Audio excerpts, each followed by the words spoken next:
Hello once again, and we're going to have a game of Pole Position 2 for the Commodore 64. Here we go. So I've done a test run of this already, so I know that ain't crashed. So now we don't want to use cheats. So what we're going to do, we're going to race at Fuji because we did on the first one. So graphically, I honestly think it's better than the first one, but as we're going to see when the music's fucking finally played out. There we go, so wait for the lights to count down and go! Here we go, yes. Well, I suppose, actually, second, what was I going to say, usually the sequel games usually are crapper, but my experience is anyway, but I honestly don't mind the second one. Yeah, I mean, I think it's a little bit slower than the first one, but obviously you can't take the corners flat out, like, well, not flat out, but you know, you can take the corners literally almost flat out on the first one.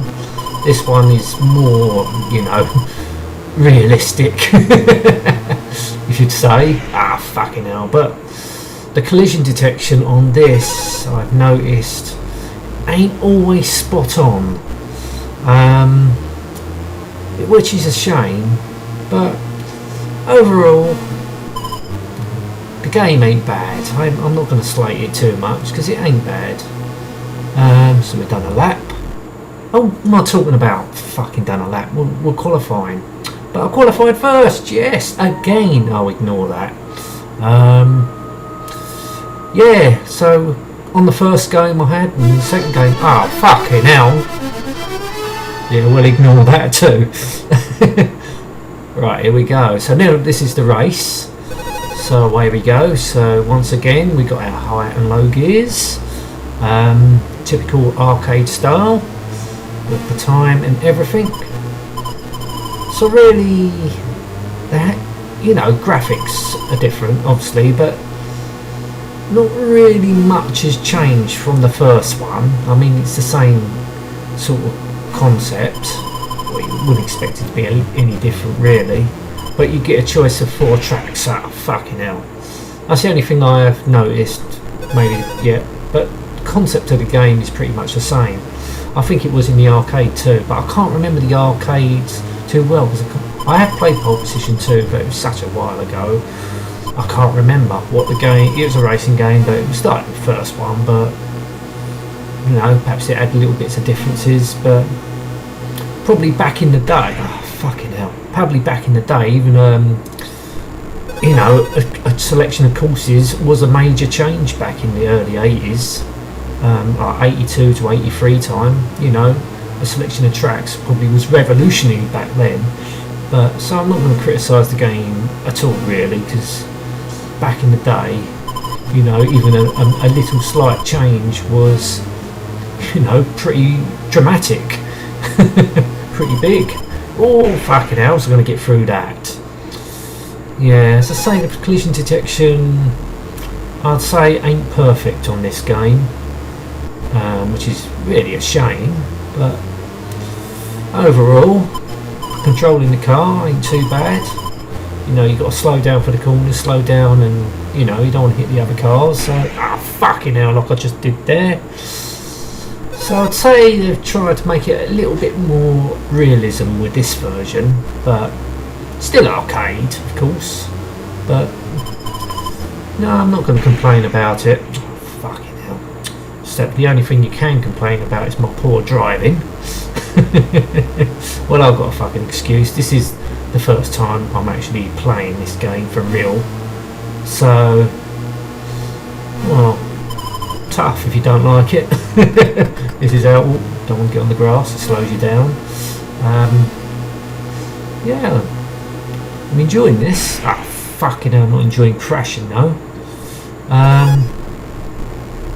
Yeah, good game, I think. Good game. Probably not as good as the first one, but I'd say graphically, yes, it is better. But I think the first one did run a little bit more smoother. It did. Oh, fucking hell. It did run a lot more faster, I think.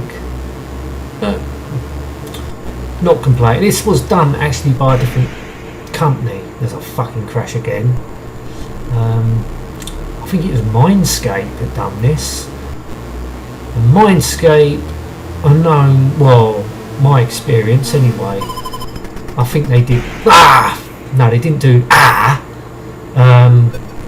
they did Paperboy 2 for the computers, and that was just utter shit. That was Paperboy 2 compared to the original, which was a fucking good game. I know they did something, they did that fucking Cisco Heat and all for the Commodore 64. And you know how, if you've played Cisco Heat, you know how fucking bad that was for the Commodore 64. That was just, well, that was just a joke. Whoever programmed that game was a fucking cunt. Sorry, but he was. Fucking hell, I'm just like a cunt driving this car actually. Talking away, I'm not really concentrating. I do apologise for my swearing. Well, actually I don't, but there you go. Anyway, let's get back to the game in hand. Yeah. I was going to get... See what I mean? I swear I didn't hit that car in front and it just blew up. So that's down to the poor collision detection. Mind you, I played fucking a lot worse. I think the collision detection on Cisco Heat was fucking miles out. See what... fucking hell. I thought I got away with that and all. Don't like the screeching of the tyres though, that's a bit horrible. Car sounds, well, that's all. I suppose it's all right, but see what I mean. Get on the grass, slows you down. But I don't know. I think this came out a year after the first one. I mean, it's not a bad game. I don't mind it. I'm quite enjoying it. Oh fucking hell! Apart from crashing, and that's the time up. Yeah. What's this? But bonuses, excellent. Yeah, I ain't going to criticise this game too much. Anyway, that's it. Thank you so much for watching. Till next time, and goodbye.